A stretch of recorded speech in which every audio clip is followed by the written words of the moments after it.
After bouncing back on Saturday night on Hockey Night in Canada, the Florida Panthers are looking to finish this 5-game road trip on a high note. You're Locked On Panthers, your daily podcast on the Florida Panthers. Part of the Locked On Podcast Network, your team every day.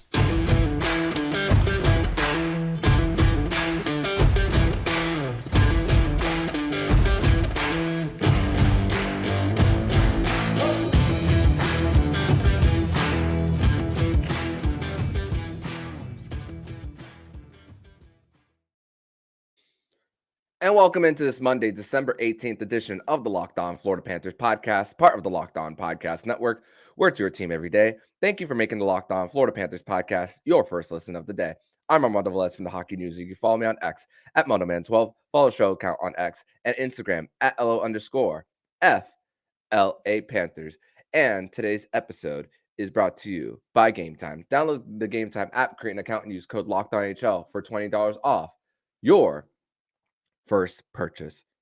So the Florida Panthers, after getting shut out twice in Seattle and Vancouver, they bounced back with a 5-1 win over the Edmonton Oilers on Saturday night. And the Florida Panthers, they have a chance to now finish the road trip over 500. You know, with these long trips, sometimes you do stub your toe in the middle of it, but there is still that chance for the Florida Panthers to finish on a high note. But we do have a guest on today's show. He is a repeat guest. He is from the 5 Reasons Sports Network. My friend Alex Baumgartner. Alex, welcome back to the show, my friend. How's it going? Thanks for having me once again. Let's do it. Yeah, man. Thanks once again for coming on, my friend. And Florida Panthers against the Edmonton Oilers back on Saturday night. A game where second time the Panthers are facing the Oilers, and even before that, the Edmonton had an 8-game winning streak that was snapped right before the Florida Panthers played them on Saturday. But it's crazy to think that when you think about the last few seasons of high scoring offense, speed, and all, the Panthers really matched the Oilers' speed and all.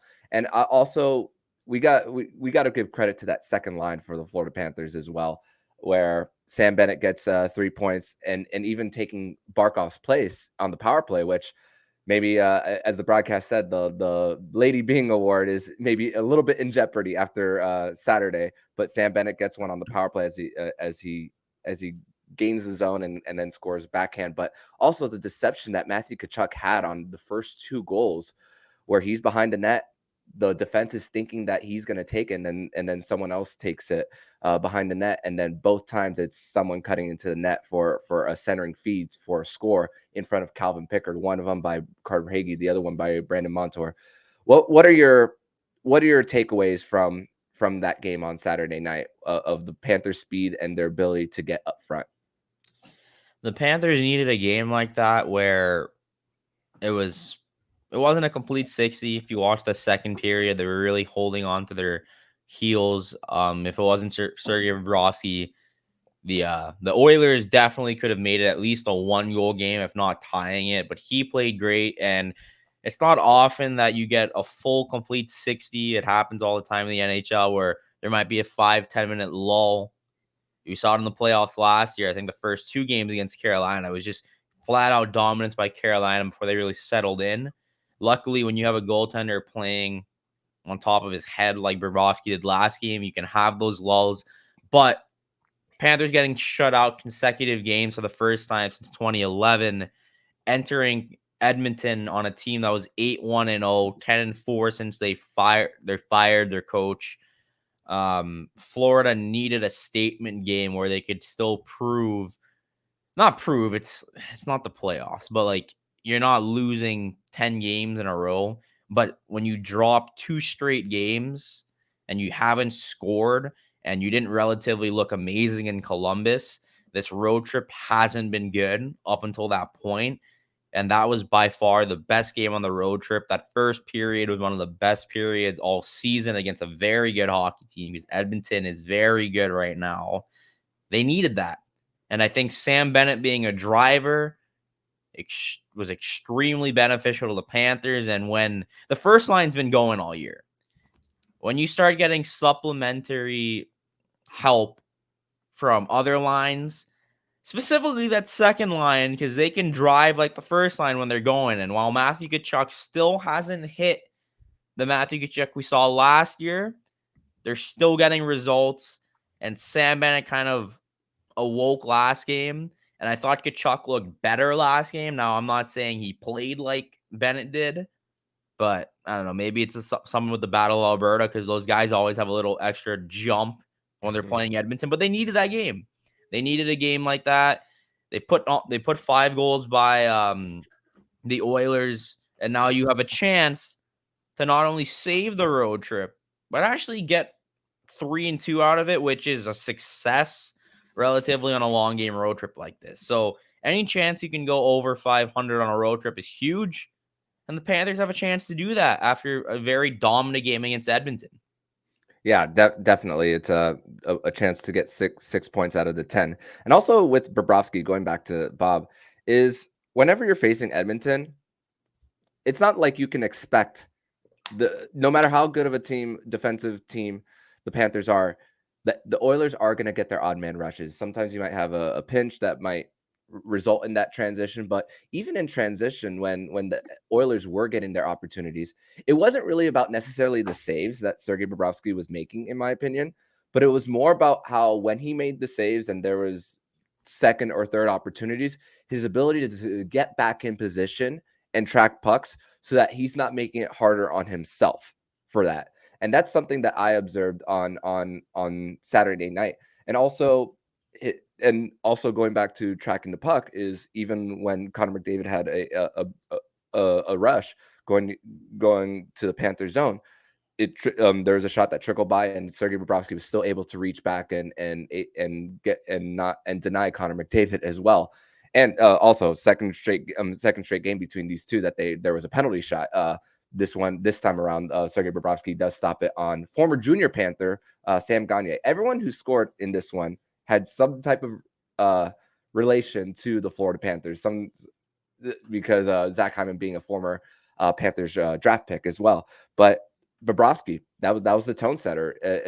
There's with what the odd man rushes as well and the rebound control. How did you see the defensive effort as far as not only the positioning after rebounds, but also the defense as far as getting in position and boxing guys out in front? Well, look, Bob's a great goalie when he's on his game. There's a reason he has 2 Vezinas. There's a reason why he did what he did in the playoffs last year. There's a reason why he's had such a good start to the season relative to, I think this is probably the best start he's had as a Panther. Before we got into the 2 games prior to this one. And speaking of that, he needed this game because it wasn't a great game for him. His previous outing, he had the turnover where he kind of just passed the puck up the middle of the ice. And, it was just a very rough game. He got pulled, I believe, too. Mm-hmm. So it's like, you need a bounce back game, not only for the team, but it's good for Bob to just be able to get some big saves against big time players against a very good offense in the Oilers. And I know that McDavid one you're talking about, like, that's ridiculous. That should have went in. McDavid is unbelievable at how he can disguise what he's doing, because the way he flicked the puck 5-hole when he looks like he was gonna cut around the other side, it was just ridiculous. Bob was kind of able to get the read on it. It was a little lucky he got the pad to slide behind, but you need a game like that from Bob. He had a big save on the penalty shot too. It was a big game for Bob when you're able to have a bounce back game that quickly after a pretty bad performance the game before. It's good for the goalie. It's good for the team. And depending on who they start tonight, Stolarz hasn't been bad this year either. So you had 2 goalies that have been pretty good this year, and you need that in the regular season going into later on in the season. So good for Bob. Bob needed that. Yeah, and especially with that shot with McDavid, he's circling around Nico Mikkola, and still able to get that stop. And also the Panthers, we talk about stopping the top guns. They did not allow a shot on goal from Leon Draisaitl as well. So part of me asked myself, I asked myself after watching this game, did Leon even play? But yet, yes, he did.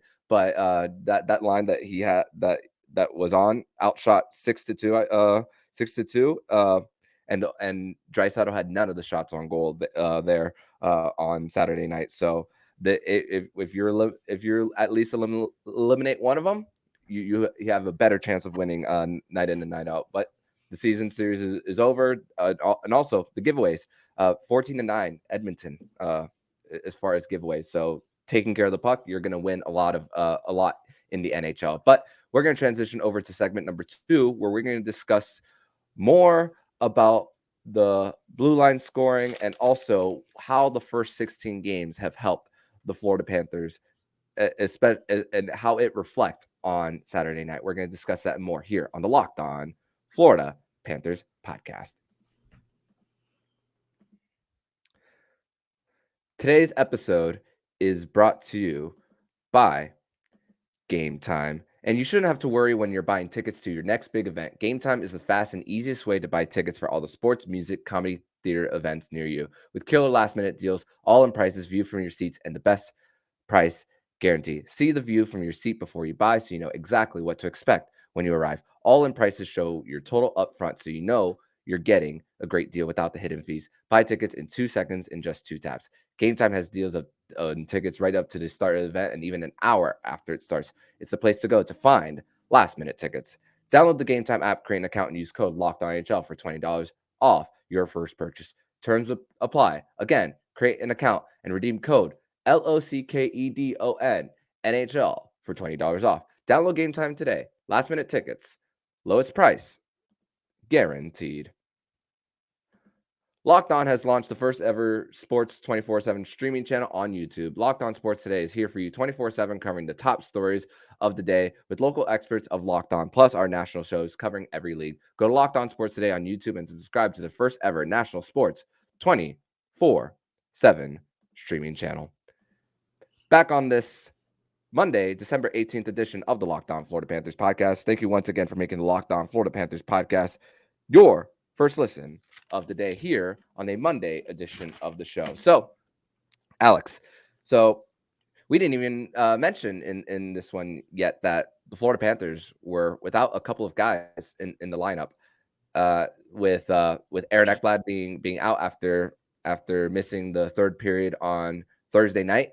So Ulrich Larson was called to go back on that top pair for the Florida Panthers, and another game where Anton Lundell is not playing due to illness. Yona Gadjevich doesn't play as well. So insert the guys like a Steven Lorentz back in the lineup as well, and a Kevin Stenlin on the third line for the Panthers, which he's been called upon quite a few times, even before Anton Lundell was not playing with a non-COVID illness. He's been on that third line in the situations where Anton Lundell or Eetu Luostarinen have had to go up into the top 6.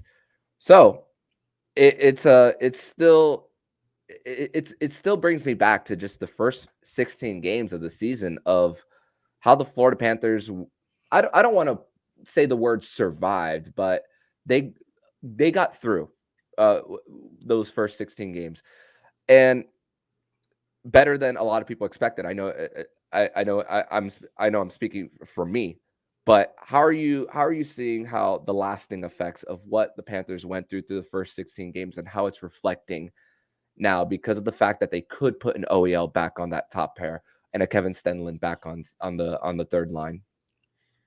Yeah, I'm not necessarily a fan of saying they survived, but more of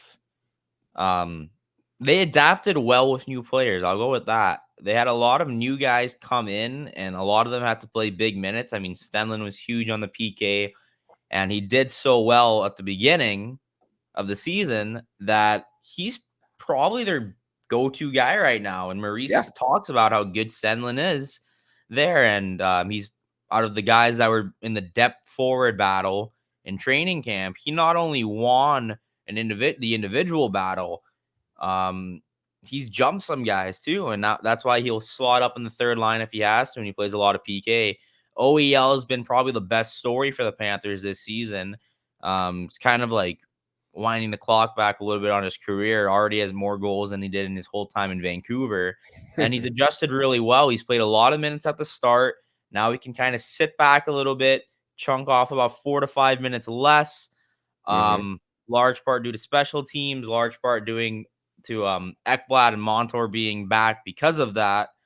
But as we see, Ekblad comes out, OEL is more than comfortable in playing top pair minutes, more than comfortable in playing on the top power play unit, as we saw. I don't think it was last game, but the game before that. So you have comfortability.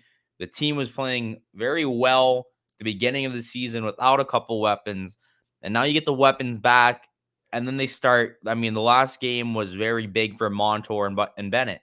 Brandon Montour scores his first goal.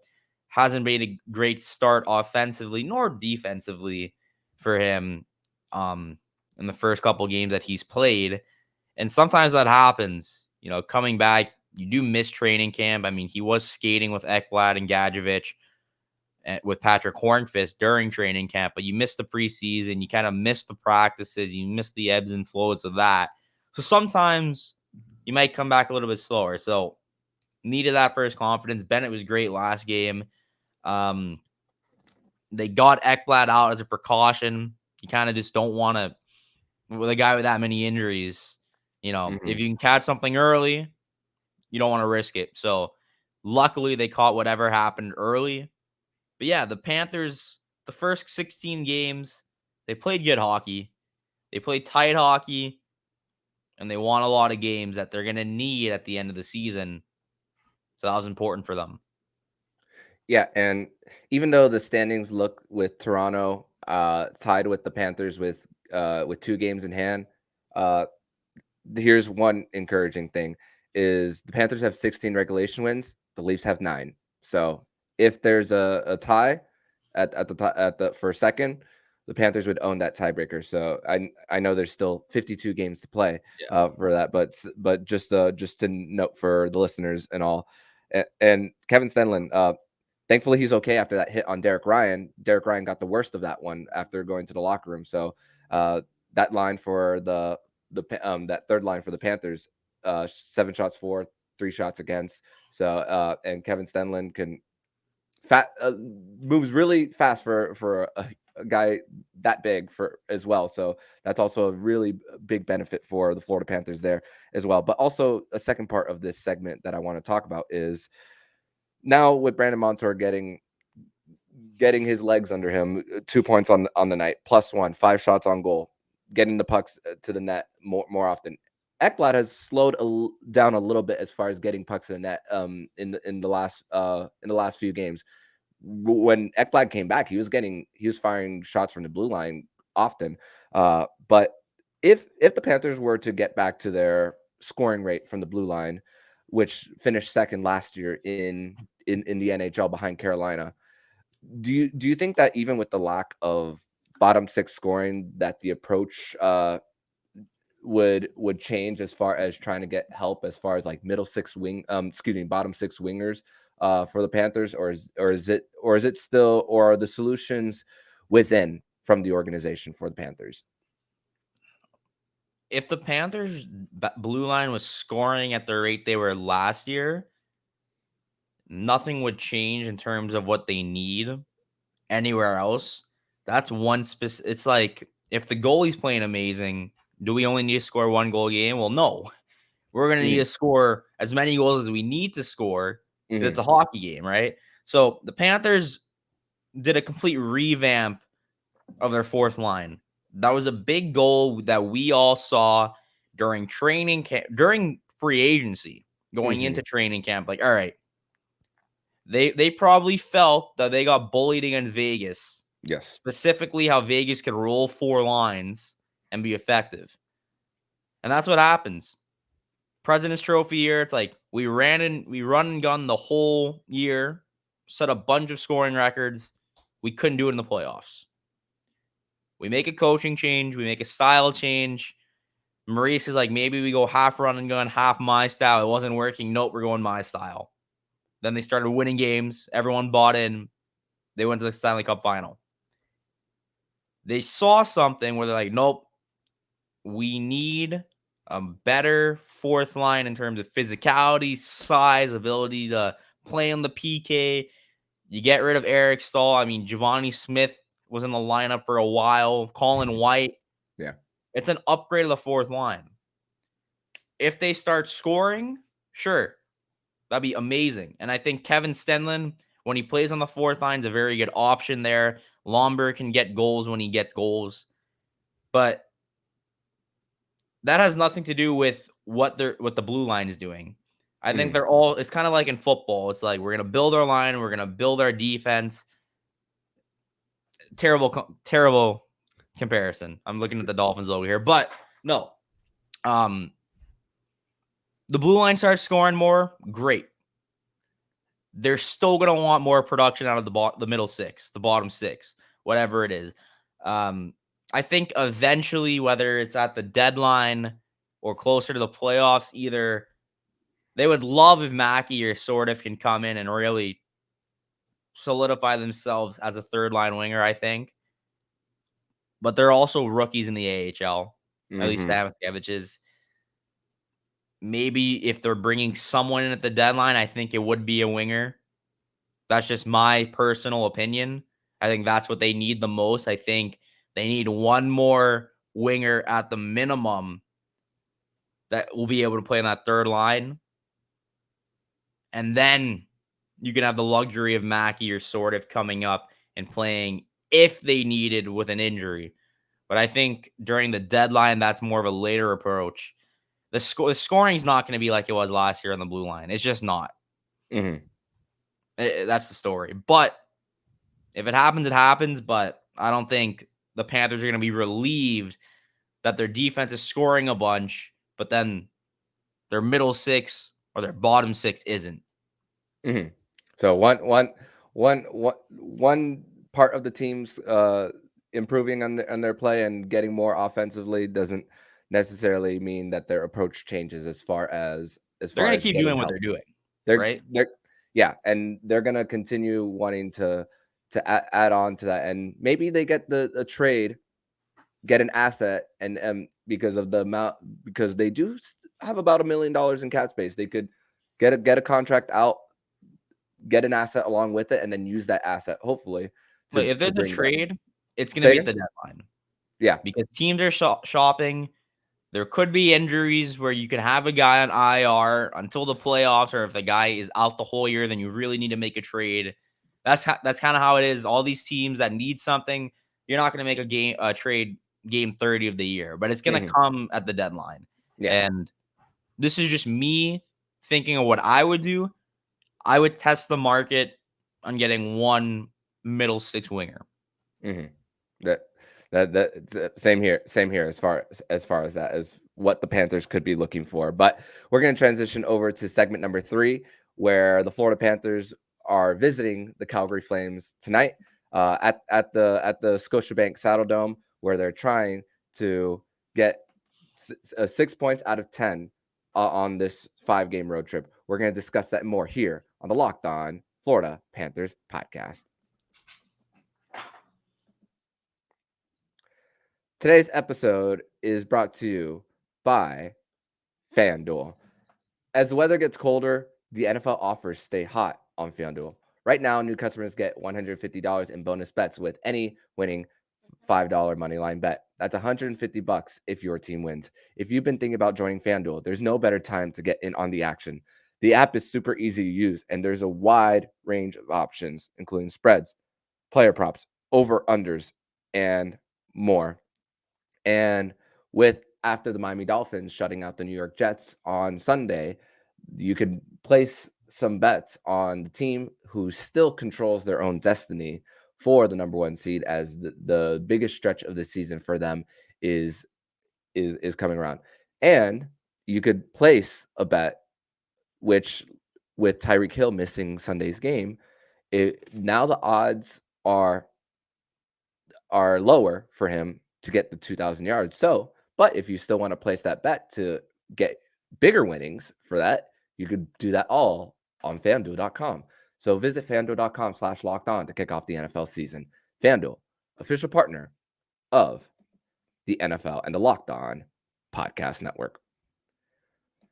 Segment number 3 here on this Monday, December 18th edition of the Locked On Florida Panthers podcast. Thank you once again for making the Locked On Florida Panthers podcast your first listen of the day here on a Monday. Here with Alex Baumgartner of the 5 Reasons Sports Network. And the Florida Panthers, they go into Calgary tonight at the Scotiabank Saddledome, which the Florida Panthers have not won there since the 2018 season. And I just looked back at the condensed game from that one. Roberto Luongo comes back after an injury. It's him versus David Rittich. Mike Matheson scores twice.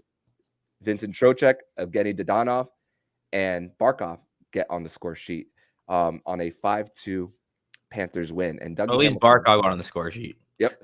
And that goal happened with Aaron Ekblad saving the puck from exiting the zone, and Barkov was able to score on that one. And Dougie Hamilton scores twice, one on a Tkachuk screen out on the power Dougie play. Hamilton. Yeah. So long time ago, 5 years ago. So the Calgary Flames transition period for them. New coach, new GM, Craig Conroy, the GM, Ryan Huska, the head coach as well. They're more of in a retool, not rebuild, with all the pieces they've lost, including a recent one in Nikita Zadorov going to the Vancouver Canucks. And unfortunately, I looked at the points leaders. Jonathan Huberdeau is 11th on the team in points. And Pierre LeBrun's talked about this multiple times, is nobody has had a harder time transitioning to a new team than Jonathan Huberdeau. And just we're still hoping the best for him as well. But as far as the Calgary Flames, goals for compared them to the Panthers, they're about the same. Goals against a little bit higher for the Calgary Flames, but they can kill penalties, and they still put up a good amount of shots per game, and shots against their towards the top. But it's but doesn't seem that it looks that for this on paper. I know we have to play the games. It's more of the 5-on-5 that's going to help the Panthers get through this one. And it's another trip for Matthew Tkachuk as he's returning to Calgary on the night, and missing Chris Tanev after he took a hit from Ross Colton last week against the Colorado Avalanche. So how are you seeing this one coming up for the Florida Panthers? And who do you think starts in net tonight as well? I'd probably go Stolarz. Mm-hmm. And then you go Bob back at home, St. Louis, Vegas, and then you go from there. As far as what I think is going to go, Panthers don't necessarily play great out west, as we've seen on this trip. So if you play like you did in Edmonton, you're going to win the game. If you play like you did in Vancouver, you're probably not going to win the game. Yeah. But they got to be hard on the forecheck. They got to get the pucks to the net. They have to not overpass, which has definitely been a problem. And I think they're starting to fix it, specifically Barkov, because Barkov has shot the puck more this year. But, yeah, I mean, I don't know who's going to be in the lineup. I don't know if Lundell or Gadjevich are still out with an illness. Morning skates not for a couple hours. If Ekblad doesn't play today, he's going to be back when the homestand comes back around. So that happens. But, yeah, it's you have to play a performance like you did against Edmonton, not how you did against Seattle or Vancouver. And if they play how they did against Edmonton, they're going to win the game. Because on paper, they're a better team than Calgary. They are a better team than Calgary. That's pretty much it. Yeah. And just looking at the goaltending, none of the goaltenders have a save percentage over 900. And I know there is a guy knocking on the door for the starting job, AHL MVP in Dustin Wolf. He's currently not with the team right now. Yeah, he's really good. So, but there's still a lot of pressure on former Panther Jacob Markstrom as well for the Calgary Flames to keep that job there as well. And to think that this guy was in the running for the Vezina just a few years ago as well. So the Florida Panthers, that it's a tough task. At the end of a road trip, it's, you know, where is it's all about where their mind is too. It's like, are you looking ahead with being at with wanting to go home as well? But you've been on the road, different time change, different sleep schedules, no practices too as well, because you need to recover the body as well. So I'm also wondering it from that aspect as well, of where their mind is at going into the last game of a big road trip. Morning skate isn't until 1:30 Eastern, so we won't know about those injuries. But as far as the mental side of this, at the end of the road trip, take us inside of the mind of maybe what these guys could be thinking going into this last game. I don't necessarily know exactly what they're thinking, but I know when I'm on a road trip, I want to get back home. Mm-hmm. Yeah, they're gonna want to get out of this above 500 and get back home with a successful trip. You go 3-2, that's relatively successful considering where you were entering Edmonton's game, playing two of the worst games of the season. Mm-hmm. So, yeah, that's the mindset. One more game, longest road trip of the year. We get in, we get 2 points, we get out, we're back home for the holidays. That's what Mm-hmm. they're going to be thinking. Yeah, and for the Panthers, even though they do have one trip out west left, which will be which won't be have a lot of late start times, because their game against Colorado will be a 4 p.m. start in late January. So the fact of getting through this, as far as time change and all, and also, like you said, home for the holidays, where the roster freeze will be happening as well, for the NHL. You get an opportunity to be home, and like you said about Stolarz probably starting, you think about the rest time in between Bobrovsky on Saturday going all the way to Thursday, especially with the 2 days off coming back. So I do think that Stolarz should get the start tonight for the Florida Panthers against the Calgary Flames. A 9:30 puck drop from the Scotiabank Saddledome, and we will be back here tomorrow to recap tonight's game between the Florida Panthers and the Calgary Flames from Alberta. But Alex, I want to thank you so much for joining me on this Monday edition of the Locked On Florida Panthers podcast. Tell everybody where they can find you and your work online, my friend. Yeah, you can find me on Twitter at abaumgartner91, and all my work's at 5reasonsports.com. Awesome, man. Thank you so much, and I will see you next time, my friend. Thank you. And if you like what you're hearing, please subscribe to the podcast to be notified every single time the Locked On Florida Panthers podcast jumps into your podcast feed. Don't forget to also subscribe to the other shows on the Locked On NHL network, including Locked On NHL, Locked On Fantasy Hockey with Flip Livingstone and Stu Roden, and Locked On NHL Prospects. Thank you once again for making the Locked On Florida Panthers podcast your first listen of the day. So I'm Armando Velez with Alex Baumgartner, and you've been listening to Locked On Florida Panthers podcast, part of the Locked On Podcast Network, where it's your team every day.